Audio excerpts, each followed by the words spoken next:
మన ఛానల్లో వచ్చే ప్రతి ఇన్ఫర్మేటివ్ వీడియో నేను అప్లోడ్ చేయగానే ఎటువంటి గ్రూపులో లింక్ పోస్ట్ చేయకుండా మీకు అలర్ట్ రావాలంటే, నోటిఫికేషన్ రావాలంటే ఇక్కడ మనకి రెడ్ కలర్లో ఉన్న సబ్స్క్రైబ్ బటన్ మీద క్లిక్ చేసి సబ్స్క్రైబ్ చేసుకుని వెంటనే బెల్ ఐకాన్ మీద క్లిక్ చేసి ఆల్ నోటిఫికేషన్ సెలెక్ట్ చేసుకోండి.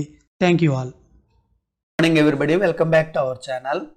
ఈరోజు డిసెంబర్ 26, 2021. ఈరోజు student info education management system కొత్త వెబ్సైట్లో మనం ఏపీ స్టూడెంట్ అటెండెన్స్ యాప్లో మనం విద్యార్థుల హాజరు తరగతి వారీగా, సెక్షన్ వారీగా ప్రతిరోజు నమోదు చేస్తున్నాం. ఆ నమోదు చేసిన హాజరు రిపోర్టుని మనం ఎలా చెక్ చేసుకోవాలనేది చూద్దాం. దానికి ఎడ్యుకేషన్ మేనేజ్మెంట్ సిస్టమ్ లాగిన్లో ఒక రిపోర్ట్స్లో ఒక ఆప్షన్ ఇవ్వటం జరిగిందనమాట. దాన్ని ఉపయోగించి మనం హాజరు మొత్తం చెక్ చేసుకోవచ్చు. దానికోసం మనం ముందుగా స్టూడెంట్ ఇన్ఫో కొత్త వెబ్సైట్ అయిన ఎడ్యుకేషన్ మేనేజ్మెంట్ సిస్టంలో లాగిన్ అవ్వాల్సి ఉంటుంది.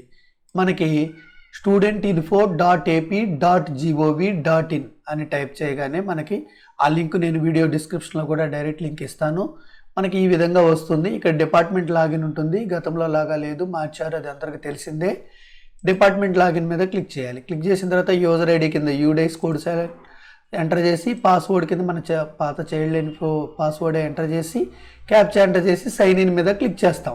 మనకి లాగిన్ అయిన తర్వాత హోమ్ పేజ్ ఈ విధంగా ఉంటుంది, మనకి తెలిసిందే కదా.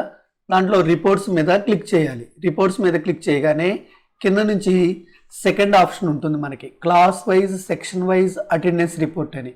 దాని మీద క్లిక్ చేయాలి. క్లిక్ చేసిన తర్వాత మనకి క్లాస్ వైజ్ అటెండెన్స్ రిపోర్ట్ అని వస్తుంది. మనం క్లాసుని సెలెక్ట్ చేసుకోవాలి. సెలెక్ట్ చేసుకున్న తర్వాత సెక్షన్ లిస్ట్ వస్తుంది. సెక్షన్ సెలెక్ట్ చేసుకోవాలి. సెక్షన్స్ లోడ్ అవుతాయి. సెక్షన్ సెలెక్ట్ చేసుకున్న తర్వాత డేట్ని సెలెక్ట్ చేసుకోవాలి. మనకు కావాల్సిన ఏ డేట్, ఒక నెలలో ఏ డేట్ రిపోర్ట్ అయితే కావాలో ఆ డేట్ని మనం సెలెక్ట్ చేసుకోవాలి. మంత్ వైజ్గా కూడా రిపోర్ట్ ఇచ్చినట్లయితే బాగుండేది, చాలా యూస్ఫుల్గా ఉండేది అది. లేదా ఫ్రమ్ మోడ్ టు అని కూడా, ఎందుకంటే మనకి ఎంత అటెండెన్స్ మనకి నమోదవుతుంది అనేది ఈజీగా చెక్ చేసుకోవచ్చు. సో మన మంత్ని కూడా డేట్ని కూడా సెలెక్ట్ చేసుకోవాలి. సెలెక్ట్ చేసుకున్న తర్వాత గెట్ డీటెయిల్స్ మీద క్లిక్ చేయాలి. గెట్ డీటెయిల్స్ మీద క్లిక్ చేయగానే మనకి ఆ క్లాసులో ఆ సెక్షన్లో ఉన్న విద్యార్థులు ఇవన్నీ అందరూ మనకి డిస్ప్లే అవుతారు. చైల్డ్ ఐడితో సహా డిస్ప్లే అవుతారు. తర్వాత చైల్డ్ నేమ్ ఉంటుంది, జెండర్ ఉంటుంది, ప్రజెంట్ ఆబ్సెంట్ అనేది లాస్ట్లో ఉంటుంది అనమాట. ఇప్పుడు ఒక సెక్షన్లో ఎక్కువ మంది విద్యార్థులు అనుకుంటున్నారనుకోండి, ఇక్కడ చెక్ చేయటం ద్వారా మనకి ఇలా చెక్ చేయటం ద్వారా ఆ విద్యార్థి యొక్క హాజరు మనం ప్రజెంట్ ఆబ్సెంట్ అనేది కనుక్కోవచ్చు. తర్వాత లాస్ట్లో మనకి చూడండి, ఇది ఎక్సెల్ అని ఉంది. దీని మీద క్లిక్ చేస్తే మనకి అటెండెన్స్ రిపోర్ట్ ఆ డేట్ది ఎక్సెల్ ఫైల్లో డౌన్లోడ్ అయిపోతుంది.